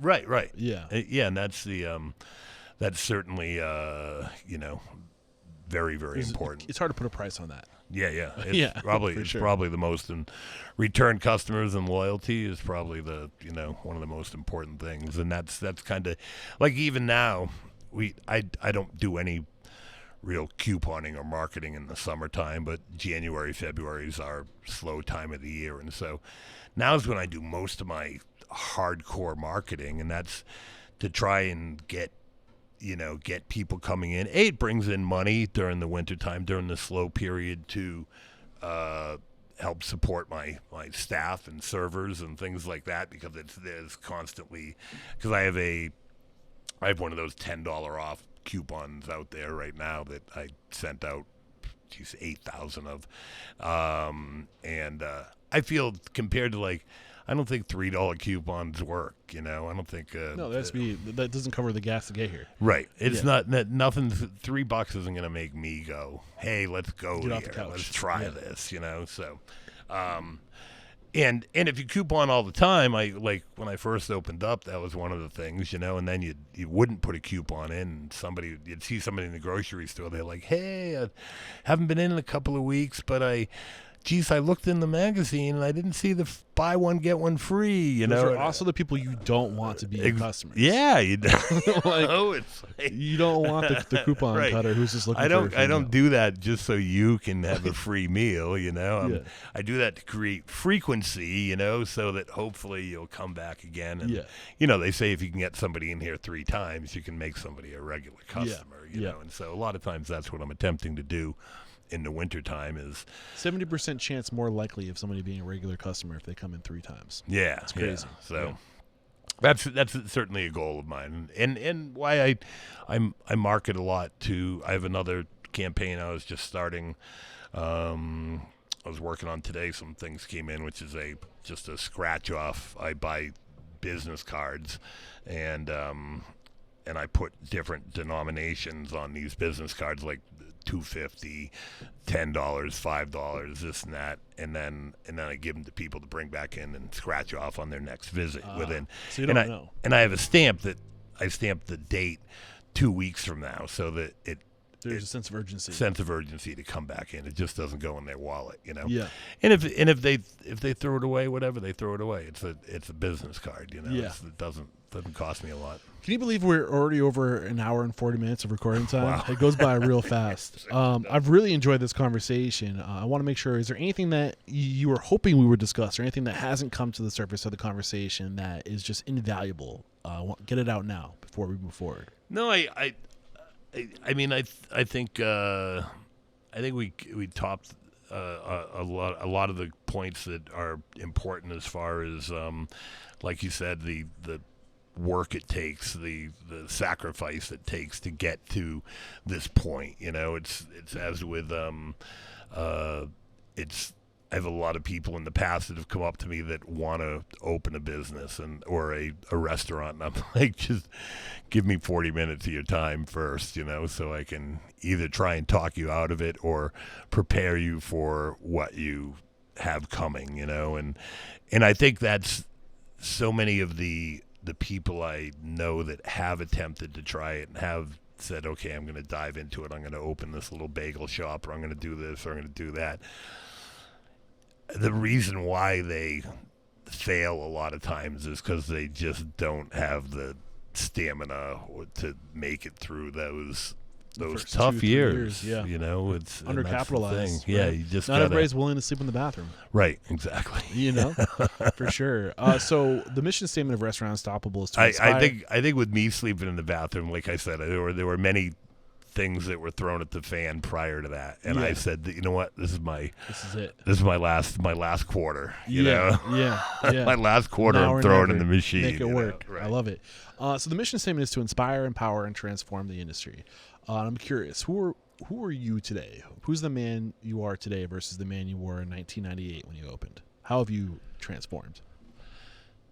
I think I'm transformed, whereas I'm not afraid to, or I'm not as afraid to charge what I need to charge. You know, that was one of the things when I went to one of Rory's seminars that it was a hospitality seminar out in Ohio for a week, and it was more of a summit with there were, I think, 16 or 17 other restauranteurs there, and we kind of got in a room and sat in this room for 8 hours every day and just talked, kind of like we're doing now, you know, but with 8 other restaurateurs. And one of the things I got out of those guys was at the time I'd come back and I'm like, geez, we have all these accolades, you know, of this and that and the other thing, and we've been voted best barbecue for the last however many decades, and but we're still not making any money, you know, and they were the ones who said, if you are the best and you've been voted the best, then you can charge the best prices, you know. Increasing the value or the cost of the prices is another sign of value. It's perceived value. If people are spending more than other places, they're gonna kind of make the connection that you're probably better, you know. Sure. And there is a sense of like if you undersell yourself, like people aren't going to expect it. We're in a tough situation right now because of COVID and the cost of, you know. I think every restaurant out there right now is sucking it up in a lot of, because nobody can. There's no way in the world I can charge for brisket what I should be charging for brisket right now. I can only hope that it's going to come back down a little bit. You know what I mean? And out. Like, you know, I mean, right now you can go to the 99s and you can get a pound-and-a-half steak tip dinner for like $22 with mashed potatoes and, you know, a salad and broccoli. Yeah. It would cost you more than that to go to the grocery store to buy the steak tips. But I can absolutely 100% support the sentiment that your what you should be charging should be calculated to the penny of what it costs you and what margin you need to make. You know, and every item on your menu, you should know exactly how much money you're making on that, and it should be a percentage. It should, you know, and like charge what it's worth, because you can't be the best if you don't have the cash flow and the resources to attract onto yourself the best people to come work for you. Right. It takes money. Sure, yeah. You know, you got to spend money to make money. Yeah, right? and that's what, when I think I started to reference, you know, one of the things that when we were talking about surrounding yourself with good people. You know, there was a point where we had several general managers that had been just waiters that had been here. Okay, now the general manager. You know, and as we were growing, there was a fear of, you know, we were very uncorporate, you know, but I wanted to bring in some corporate management, you know, but I didn't want to. Finding that balance of we are independent, but we have structure. Yeah, but you know what I mean? I was always like, I'm never going to have a freaking employee manual, you know, and then it gets to a point where there's like, a reason why these exist. We need an employee manual. You know? I would point anybody to restaurantowner.com. If right now, if anyone joins Restaurant Stoppable Network, you get 6 months free access to restaurantowner.com. I've been a member for 20 years. Yeah, I kind of made the assumption when you mentioned Rory, because I know they did a lot of stuff in the past. Yep. Collaboration. And even though there might be months and months and months where I don't go on it, you know, I do enjoy the magazine, and I do Restaurant Owner Startup. Yeah, and there's just an amazing resource of incredible information. It's your baseline. If you're starting a restaurant tomorrow, you don't have to start from scratch. Right. $30 a month will get you yeah. access to a library of more articles and templates that you will ever be able to use. Right. A mind-blowing amount of information on it. And again, 6 months free access when you join a Restaurant Unstoppable Network. And this is a little selfish plug, but what we do in the network is exactly what you do when you went to that seminar. You got together with 8 other restaurateurs, you sat around and you helped each other out. You that's every day in the network. We're hosting events, we're sitting around a table, and we're helping each other out. So, selfish plug. Before we go to the speed round, again, the mission statement is to inspire, empower, and transform the industry. You told us how you transformed. Where are we today, and where do we? I think to finish up that thought please. I had that just popped into my head in regards to, like you said, you need the money to make the money, or to surround yourself with the people, and there was that point 5 years ago where I wanted to bring in that, you know, somebody who had corporate training background, because it wasn't, when we started this, I had no training, you know, other than working in a sub shop. My partner had no training. We were learning what we were learning through our employees more than anything. We were learning from chefs that had been, you know, cooking for 15 years who were working for us, and it was our first year in the restaurant business, you know. But I think it came to a point where I realized we needed that in there, and there was that fine line of bringing it in and not alienating my staff or alienating my customers or things like that. And I remember sitting down with our current general manager, who's also a partner here now, and you know, and him basically saying, this is what I make, you know, and going, okay, you know, it was tens of thousands of dollars more than we had ever paid anybody before. It was tens of thousands of dollars more than what we were making. You know, and my partner and I said, let's do it, you know. And how has that changed your business? Immensely, because he's a machine, and I was happy to make him partners with us. You know, after a while, it's like, geez, I want this guy on board moving forward. You know, and that's the thing, and it's you know, and I think we did find that balance between not being too corporate, but being corporate enough where, you know, we can be successful. You can have systems, processes, and procedures and standards and be an independent operation. You know, like those things will help you go a long way. There's a lot we can learn from the corporate side, and we can implement on a local level for sure. Sure, yep. So I was just about to ask the question. We talked about how you transformed. What do you think's broken with the industry today, and what needs to change about the industry? Where does the industry need to go? In what direction? It's a loaded question. Yeah. I'm not sure. I'm hoping that the labor market comes back around. That's certainly been a big fear of mine, you know. For some reason or other, I don't know if COVID caused a lot of people to just decide that, we're not going to work, or I'm content not working, or I'm going to go work for my buddy's real estate agency. Or But the restaurant industry was tough enough of an industry to work in before all the regulations. Sure. Now you have to go to work. The one thing that people love about this industry the most is the fact that we get to see smiling faces, right? Right, We get yeah. to be smiling faces. We get to see smiling faces. So it's no wonder that, like, in an industry that was notoriously difficult to hire, by over-regulating it, you're not going to make it better. Sure. You know? Yeah, it's like, I struggle with it all the time with the, like I'll have a cheeseburger. How do you like that? Excuse me. After 3 times of asking, what? Yeah.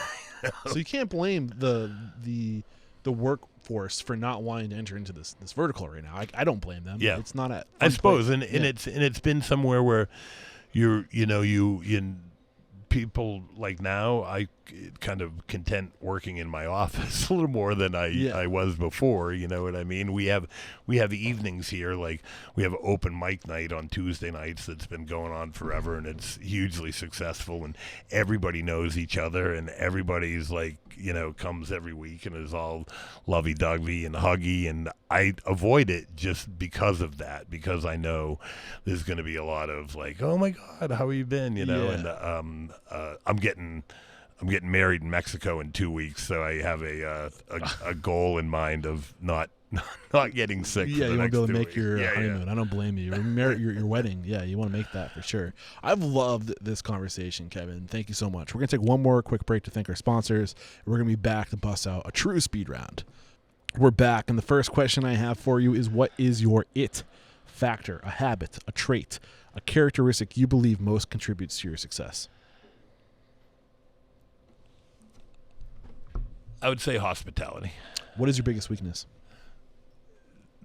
I'm too easy for people to walk on me, so to speak. How are you overcoming that?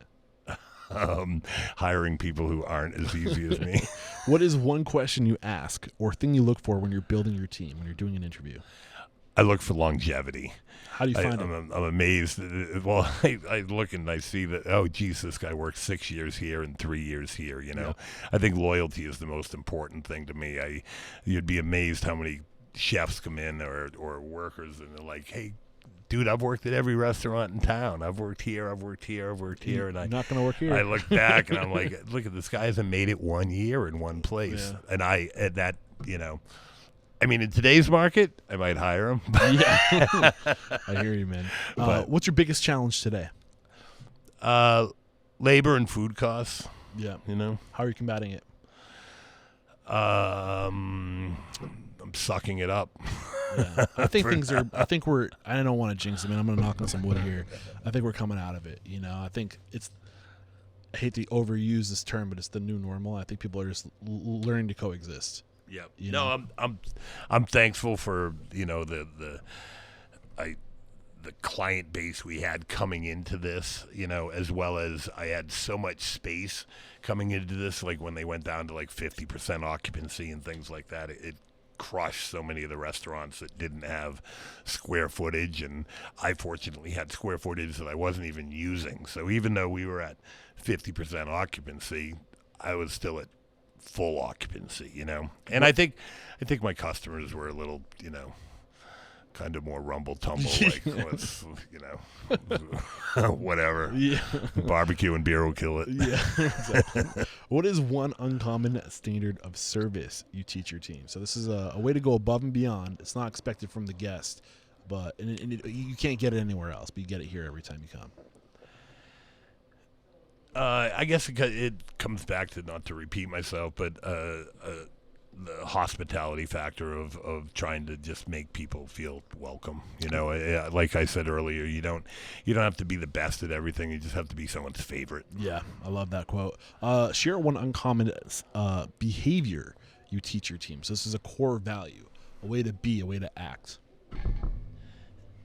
I have one rule, and that's I always want people smiling, just to smile when people walk in and smile when people are leaving. And it's one of the things I tell my hosts up front. You're the first and the last person these people see, and to just go out of their way and not make those people come to you, but to walk to them and say, hey, welcome to KC's. We're glad to have you here. I love it. What is one book that's a must read to make us a better person or restaurant operator? I'd say one of my favorites was Setting the Table, Danny Meyer. Yep. What's the biggest lesson from that book? But once again, just the hospitality end of things, about the importance of it's, everybody has this place that they go that doesn't have the coldest beer or the best burger in the world, but it's their favorite place to go because they feel welcome. Yeah. What is one service you've hired or outsourced to? So this is something that you could never do as well in-house, so you outsource it to have somebody whose job it is to do this one thing.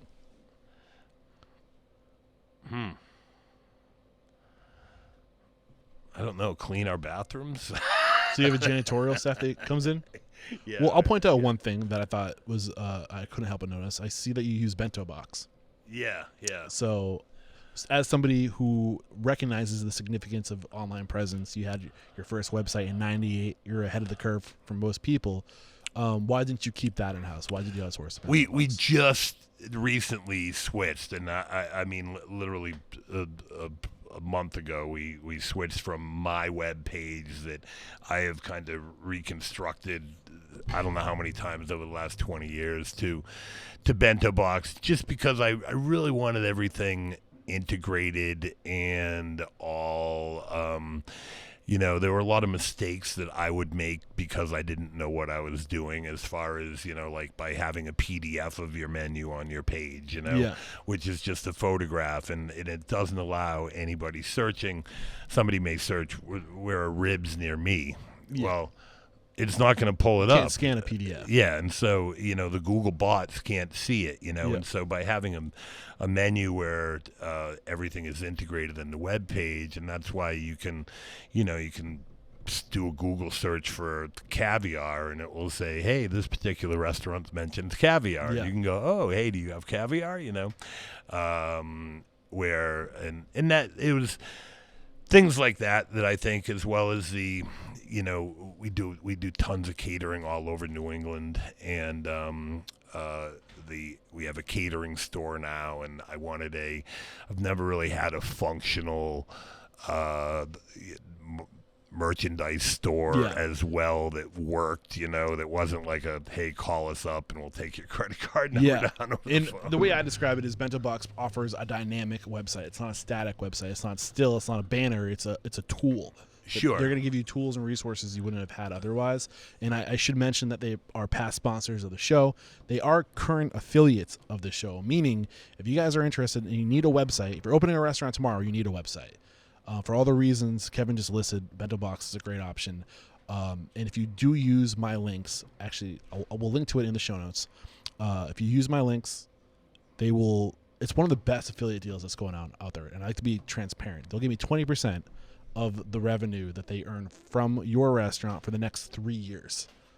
Wow. It will support this podcast. Please use my links. You guys have no idea how much that supports the show. And I did notice that you were a Bento Box customer, so I wanted to get an organic. Did I prompt you before that? Nope, not at all. Exactly. Not at all. No, it was a great transition. It's coming from somebody who has always built their own website. It worked out well. It's definitely a little bit more complicated because of the fact that you are trying to relay to somebody else what you need and all your idiosyncrasies, and how, no, this form needs to ask these people this, not this, you know what I mean? And because you're dealing with somebody who doesn't run your business, and so it took some tweaking, but they were very helpful, and it was a good experience. I've never heard bad things in my time. For sure. It went well. Almost at the end, we got 2 more questions for you. What is one piece of technology you've recently adopted that's had a huge impact on your operation? I would say kitchen display monitors. We just recently got those. So KDS in conjunction with what system? With we just switched from Upserve, which was our old POS system, to Toast.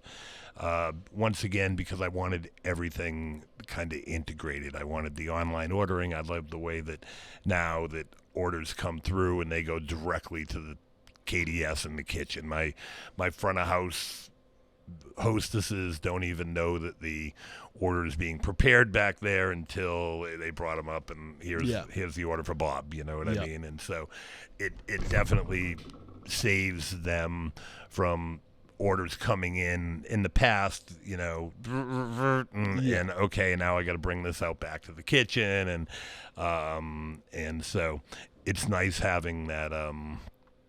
As well as the KDS just makes it so much easier with, we're a very busy restaurant. At times there would be literally 6-7 feet of orders stacked on top of each other. You don't lose a digital image. Right. You don't you lose a ticket, though. You can lose a ticket, or a ticket falls into the beans and it turns black because it's, or whatever the case is. And not to mention it kind of can get very unorganized as far as what time this order should be going out. And sometimes, maybe somebody calls in and they say, hey, it's 5:00. I want to pick up a rack of ribs at 6:00. And that paper slip goes out back, gets stuck in the thing.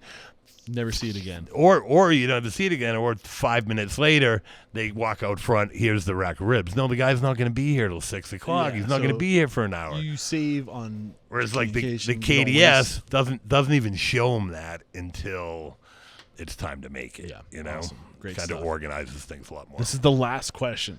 It's a doozy. Get your ears open. You ready? Ready. If you got the news, you'd be leaving this world tomorrow. All the memories of you, your work, and your restaurant would be lost with your departure. With the exception of 3 pieces of wisdom that you could leave behind for the good of humanity and for your legacy, what would those 3 pieces of wisdom be? Don't open a restaurant. 1. That's a serious one. I mean, I joke all the time that my number 1 objective is to talk people out of this. Right. So that's number 1. Charge what you need to charge for your food. Number 2.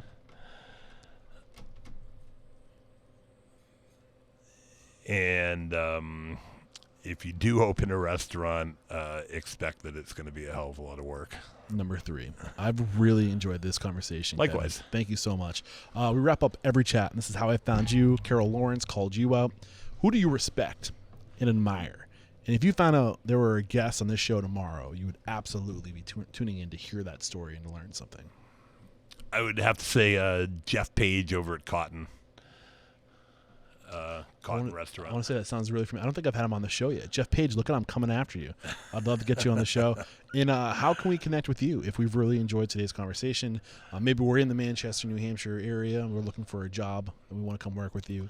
What's the best way to connect? Could certainly connect with us at KCs Rib Shack at gmail.com. And or calling us here at the restaurant, as well as on our website at ribshack.net. Plenty of spots on there to join our team as well.